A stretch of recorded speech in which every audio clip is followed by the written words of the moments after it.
O Senhor esteja convosco. Está no meio de nós. Proclamação do Evangelho de Jesus Cristo segundo Mateus. Glória a vós, Senhor. Naquele tempo, Jesus disse a seus discípulos: Se o teu irmão pecar contra ti, vai corrigi-lo, mas em particular, a sós contigo. Se ele te ouvir, tu ganhaste o teu irmão. Se ele não te ouvir, toma contigo mais uma ou duas pessoas, para que toda a questão seja decidida sob a palavra de 2 ou 3 testemunhas.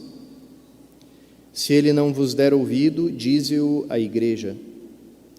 Se nem mesmo a igreja ele ouvir, seja tratado como se fosse um pagão ou um pecador público. Em verdade vos digo, tudo que ligardes na terra será ligado no céu, e tudo que desligardes na terra será desligado no céu.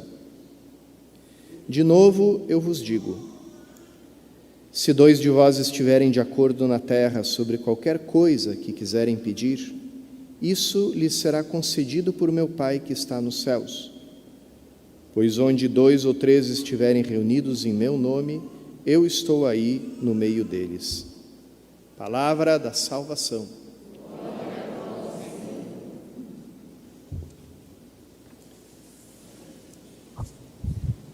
A palavra de Deus nesse domingo, irmãos e irmãs, nos fala sobre esse amor que cuida, que olha com carinho, que faz comunhão e procura a comunhão, a volta à comunhão mesmo daqueles que erram.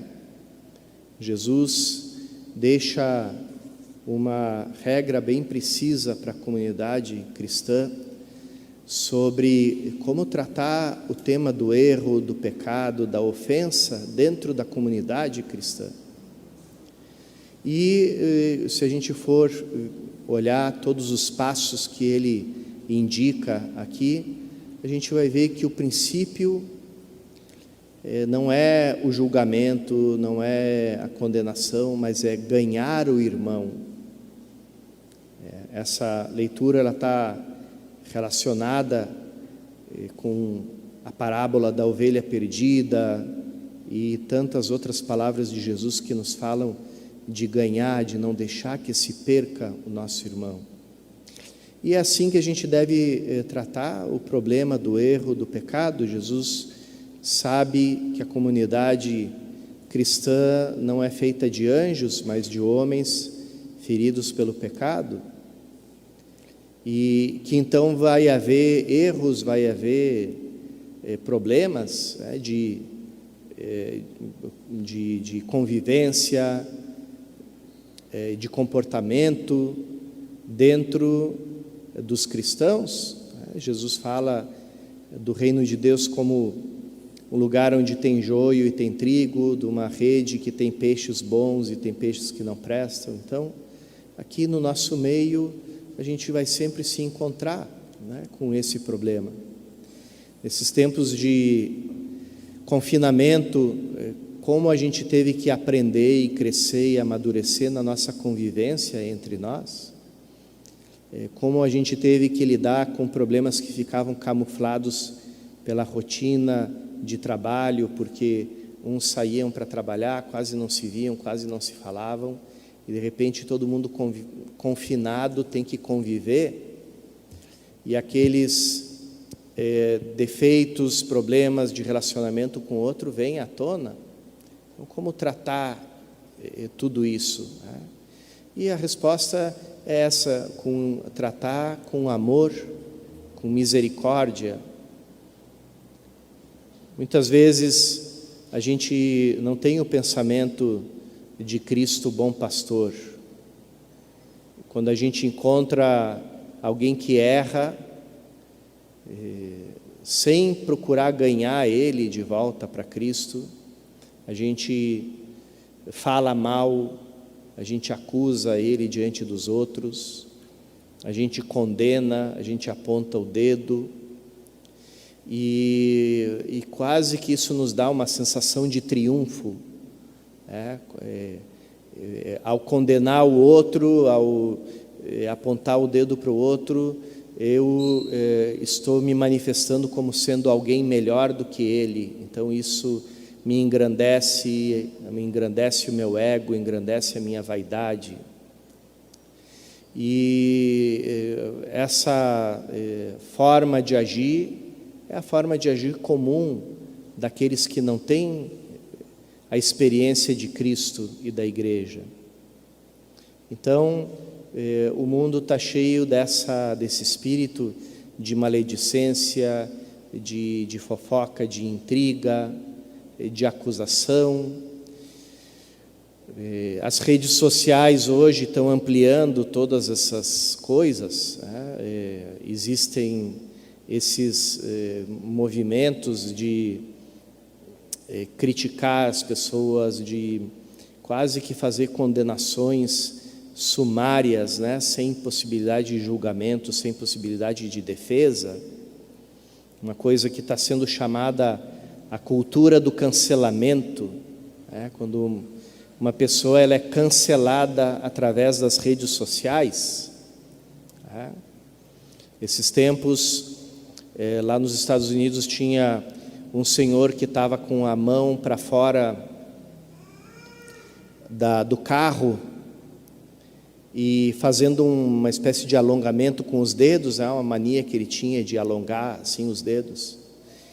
E um carro do lado entendeu que ele estava fazendo um sinal próprio das pessoas racistas. Então tirou uma foto dele, tirou uma foto do carro que ele estava, que era o carro da empresa,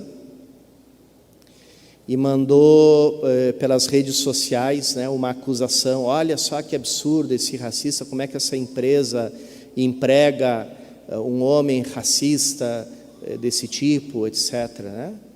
Quando esse senhor chegou em casa, já recebeu uma ligação da empresa dizendo que ele estava suspenso. Dali a 2 dias ele estava despedido e ele nem sabia o que tinha acontecido e por que tinha acontecido isso. Porque ele não tinha conta nas redes sociais, então ele estava completamente sem saber, né? Porque de repente tudo muda, né? Então perdeu o emprego, foram recolher o carro dele, né? O carro da empresa, o computador da empresa, né? E ele sem saber de nada, né? Depois, para se justificar, para dizer que aquilo ali foi uma coisa do acaso, quanto trabalho dá, né? Como é fácil destruir e como é difícil construir ou reconstruir. Então, essa é a maneira de ser do mundo. A gente está vivendo uma época de ódios, de caças bruxas, né? De polarizações, de violência ideológica, onde não tem mais lugar para o diálogo. Se o outro discorda de mim, eu não tenho que convencer ele de nada, eu tenho simplesmente que atacar e eliminar essa pessoa. Isso está criando, irmãos e irmãs, uma sociedade violenta, uma sociedade baseada no medo. E quando uma sociedade tem medo, ela também procura ser defendida por homens mais violentos, né? Então, a escalada da violência aumenta. E todos estão sentindo na pele esse fenômeno, né? Como é diferente desse caminho que Jesus nos fala de procurar ganhar o irmão, reconhecer que o outro é meu irmão e que a minha missão não é apedrejar ele, mas que ele se converta, que ele viva, que ele volte para a família, né? Que ele volte para o seio da igreja. E depois que todas as possibilidades estão esgotadas, Jesus diz: trate como um pagão e como um publicano. E aqui a gente diz: bom, então assim a gente já pode tratar mal? Não, como é que Jesus tratava os publicanos? Como ele era criticado pelos moralistas da época, que eram os fariseus, por ser amigo dos publicanos. Então, se uma pessoa não escuta você, não escuta as testemunhas, não escuta a igreja, ele é tratado como publicano, ou seja, ainda com amor, ainda com misericórdia, mesmo que ela venha só de um lado, que ela não tenha a resposta, né, não tenha a contrapartida do outro, a gente continua amando, continua perdoando, continua rezando pela pessoa, por aquele nosso irmão que errou, que se desencaminhou. Essa é a maneira de ser do bom pastor, essa é a maneira de ser dentro da igreja, é procurar sempre a comunhão. No Brasil, parece que o único pecado que existe é ser antipático, né? Então, a gente evita, às vezes, corrigir o nosso irmão, tentar convencer ele de que aquilo que ele está fazendo é errado, porque a gente não quer ser antipático, mas a gente, ao invés de se dirigir diretamente ao irmão, a gente fala dele pelas costas. E qualquer um de nós, né, se fosse perguntado assim, o que você prefere? Que te digam na tua frente que você está errando para você se corrigir, ou que falem mal de ti pelas costas, você continue no erro sem ficar sabendo, e de repente todo mundo é teu inimigo e ninguém confia em ti? O que você prefere? Todos nós diríamos, prefiro a primeira opção. Prefiro que me digam na minha frente se eu estou errando, se eu estou me equivocando, me enganando, que alguém me diga, que alguém me explique, que alguém me fale, que algum amigo, algum irmão me diga o que eu estou fazendo de errado, do que eu de repente ser excluído e ser cancelado sem nem saber o que é que eu fiz. Por isso, irmãos e irmãs, momento agora de a gente colocar sempre na nossa convivência com os nossos irmãos esse princípio do amor, que, como lembrou São Paulo na segunda leitura, é o resumo de todos os mandamentos, e que o amor também tem essa expressão que é ajudar o outro, convencer o outro, de que tem um outro caminho melhor para ele, e aí a gente vai se ajudando, vamos nos ajudando uns aos outros a crescer. Então, que nesses tempos que nós estamos vivendo de maior convivência, a gente aprenda a colocar acima de tudo esse princípio do amor, da misericórdia e do diálogo. Peçamos tudo isso nessa Santa Eucaristia.